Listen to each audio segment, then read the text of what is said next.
Hello friends, welcome to my channel. இன்னைக்கு இந்த வீடியோவில் நம்ம என்ன பார்க்க போறோம் அப்படின்னா வாழைக்காய் தொக்கும் வாழைக்காய் குழம்பும் தான் பார்க்க போறோம். இந்த ரெண்டு ரெசிபி நம்ம வேற வேற மெத்தட்ல பண்ண போறதுல ஒரே மெத்தட தான் பண்ண போறோம். டேஸ்டும் ரொம்பவே நல்லா இருக்கும். வாழைக்காய் தொக்கு உங்களுக்கு ரைஸ், ஃப்ரைட் ரைஸ், பிரியாணி எல்லாத்துக்குள்ளயும் ரொம்ப நல்ல காம்பினேஷனா இருக்கும். வாழைக்காய் குழம்பு சாதம், சப்பாத்தி, இட்லி, தோசை நீங்க எல்லாத்துக்கூடயும் யூஸ் பண்ணலாம். டேஸ்டும் ரொம்ப ரொம்ப நல்லா இருக்கும்.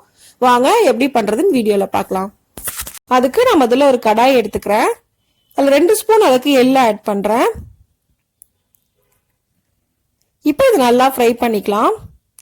எள்ளோட பச்சை வாசனை எல்லாம் போகணும், அது வரைக்கும் நல்லா இதை ஃப்ரை பண்ணி எடுத்துக்கங்க.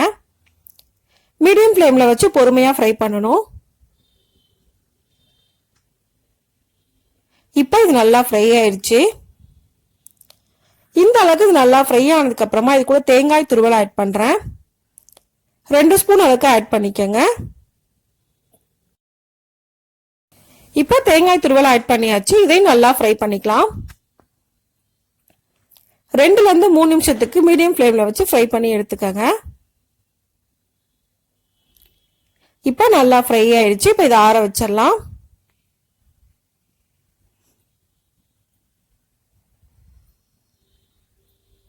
இப்போ இது நல்லா ஆறிடுச்சு. மிக்ஸி ஜாரை சேர்த்து இந்த அளவுக்கு நல்லா பவுடர் மாதிரி அரைச்சி எடுத்துக்கங்க. இப்போ அடுத்ததான் நான் கிரேவிக்கு வாழைக்காயை இந்த சைஸ்ல நான் கட் பண்ணியிருக்கேன். நல்ல பெரிய பீஸா இதே மாதிரி கட் பண்ணி எடுத்துக்கங்க. அடுத்ததான் நான் ஒரு கடாய் வச்சிருக்கேன். 4 ஸ்பூன் அளவுக்கு எண்ணெய் ஊத்திக்கிறேன். எண்ணெய் சூடானதுக்கு அப்புறமா 1/2 ஸ்பூன் கடுகு போட்டுக்கலாம். கடுகு லைட்டா ஃப்ரை ஆனதுக்கு அப்புறமா 1/2 ஸ்பூன் உளுந்தம்பருப்பு அதையும் போட்டுக்கோங்க. 1/2 ஸ்பூன் அளவுக்கு சோம்பு அதையும் போட்டுக்கலாம். இப்போ இது எல்லாம் ஃப்ரை ஆயிடுச்சு. நான் வெங்காயம் ஆட் பண்றேன். ஒரு பச்சை மிளகாய் நான் ஆட் பண்றேன்.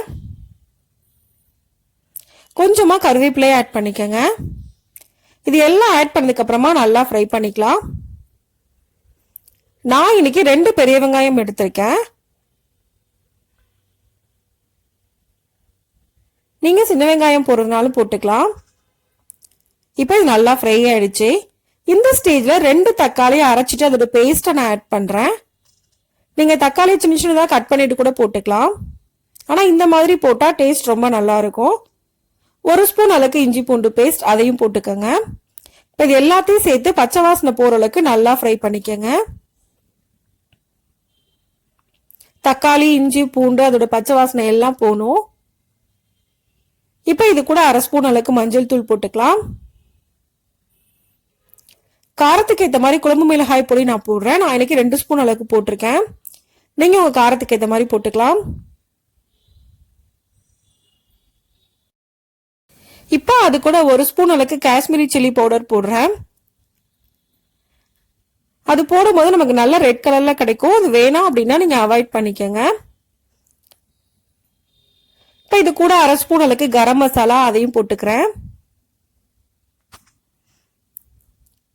கூடவே 1/2 ஸ்பூன் அளவுக்கு மிளகுத்தூள் ஆட் பண்ணிக்கோங்க. இப்போ இது எல்லாம் சேர்த்ததுக்கு அப்புறமா நல்லா ஃப்ரை பண்ணிக்கலாம். தக்காளி, இஞ்சி பூண்டு எல்லாத்தோட பச்சை ஸ்மெல்லும் போய் உங்களுக்கு என்ன தனியா செப்பரேட்டா பிரிஞ்சு வரும். அந்த ஸ்டேஜ் வரைக்கும் இது நல்லா வதக்கிக்கங்க.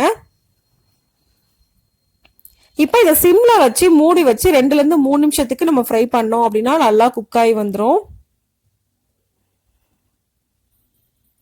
இப்போ தக்காளி ஃபுல்லா நல்லா குக் ஆயிடுச்சு. ஆயில் செப்பரேட்டா பிரிஞ்சு வந்திருக்கு. இதை நல்லா ஒரு தடவை மிக்ஸ் பண்ணி விட்டுக்கோங்க. தக்காளி இந்த மாதிரி நல்லா ஃபைன் பேஸ்டா ஆகணும். இந்த அளவுக்கு நல்லா வதங்கினதுக்கு அப்புறமா நம்ம வாழைக்காயை ஆட் பண்ணிடலாம். நான் இன்னைக்கு 2 வாழைக்காய் ஆட் பண்றேன். ஆட் பண்ணிட்டு நல்லா மிக்ஸ் பண்ணிக்கோங்க.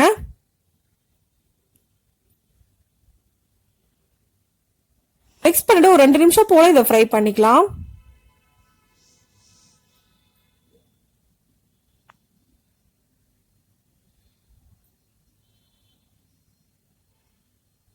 இப்போ இது நல்லா மிக்ஸ் பண்ணியாச்சு. இப்போ இதை மூடி வச்சு சிம்ல வச்சு ஒரு 2 நிமிஷம் போல வேக வச்சுக்கோங்க. இப்போ 2 நிமிஷம் ஆயிடுச்சு. நான் ஓபன் பண்ணிருக்கேன். நல்லா ஒரு தடவை மிக்ஸ் பண்ணிக்கலாம்.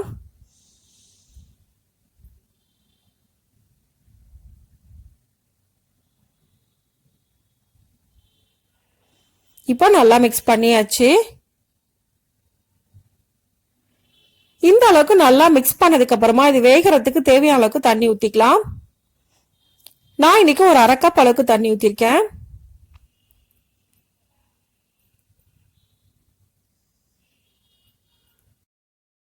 இப்போ இதை மூடி வச்சு மீடியம் ஃப்ளேம்ல ஒரு 5 நிமிஷத்துக்கு குக் பண்ணிக்கலாம். இப்போ 5 நிமிஷம் ஆயிடுச்சு. நான் ஓபன் பண்றேன். நல்லா ஒரு தடவை மிக்ஸ் பண்ணிக்கங்க. வாழைக்காய் குக் ஆகிறதுக்கு மொத்தமா 7ல இருந்து 8 நிமிஷம் வரை ஆகும். 5 நிமிஷத்துக்கு மூடி வச்சு குக் பண்ணிட்டு அதுக்கப்புறம் 2 நிமிஷத்துக்கு ஓபன்ல வச்சு குக் பண்ணிக்கங்க. ஏன்னா இந்த அளவுக்கு வந்ததுக்கு அப்புறமா நம்ம க்ளோஸ் பண்ணி வச்சு குக் பண்ணோம் அப்படின்னா அடியில பிடிக்கிறதுக்கு சான்சஸ் இருக்கு. அதனால ஓபன்ல வச்சு குக் பண்ணிக்கங்க.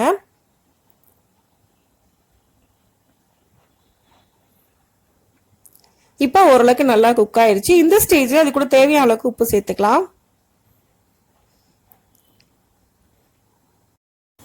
கூடவே நம்ம பவுடர் பண்ணி வச்சிருக்க எள்ளு தேங்காய் பேஸ்ட்டை நம்ம ஆட் பண்ணிக்கலாம்.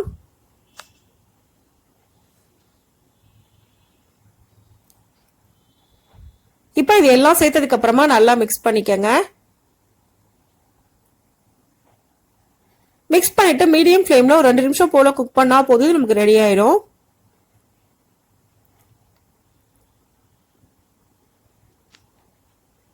இப்போ நல்லா குக் பண்ணியாச்சு. இந்த ஸ்டேஜ்ல நம்ம அடுப்பை ஆஃப் பண்ணிடலாம். இப்போ நமக்கு வாழைக்காய் தொக்கு ரெடி ஆயிடுச்சு. இந்த ரெசிபி நீங்க சப்பாத்தி கூட, ஃப்ரைட் ரைஸ் கூட, பிரியாணி கூட ரொம்ப நல்ல காம்பினேஷனா இருக்கும். வாங்க குழம்பு எப்படி பண்றதுன்னு பார்க்கலாம். அடுத்ததா உங்களுக்கு குழம்பு மாதிரி வேணும் அப்படின்னா இந்த தொக்குலயே 1 கப் அளவுக்கு தண்ணி ஊத்திக்கங்க. ஊத்திட்டு ஒரு தடவை நல்லா மிக்ஸ் பண்ணிக்கங்க. இப்போ புதுசா வேற எதுவும் ஆட் பண்ண தேவையில்லை. நம்ம போட்டிருக்க எள்ளு பொடியும் தேங்காயுமே உங்களுக்கு நல்ல டேஸ்ட் கொடுக்கும். இப்ப தண்ணி ஊத்துனதுக்கு அப்புறமா இதை மூடி வச்சு ஒரு 5 நிமிஷம் போல குக் பண்ணிக்கங்க. மீடியம் ஃப்ளேம்ல வச்சு குக் பண்ணிக்கங்க. இப்ப 5 நிமிஷம் குக் பண்ணியாச்சு. நான் ஓபன் பண்றேன். நல்லா ஒரு தடவை மிக்ஸ் பண்ணிக்கங்க. மிக்ஸ் பண்ணிட்டு சிம்ல வச்சு ஒரு 2 நிமிஷம் போல குக் பண்ணிக்கங்க. அப்படி நம்ம குக் பண்ணும்போது உங்களுக்கு ஆயில் ஃபுல்லா செப்பரேட்டா பிரிஞ்சு வரும். அந்த ஸ்டேஜ் வரைக்கும் நம்ம குக் பண்ணா போதும். குழம்போட டேஸ்ட் ரொம்ப ரொம்ப நல்லா இருக்கும். இப்போ நமக்கு இது ரெடி ஆயிடுச்சு. நான் அடுப்பை ஆஃப் பண்ணிடுறேன். இப்போ நமக்கு வாழைக்காய் குழம்பு ரெடி ஆயிடுச்சு. இந்த குழம்பு உங்களுக்கு எல்லாத்துக்கூடயுமே ரொம்ப நல்ல காம்பினேஷனா இருக்கும். டேஸ்டும் ரொம்ப ரொம்ப நல்லா இருக்கும்.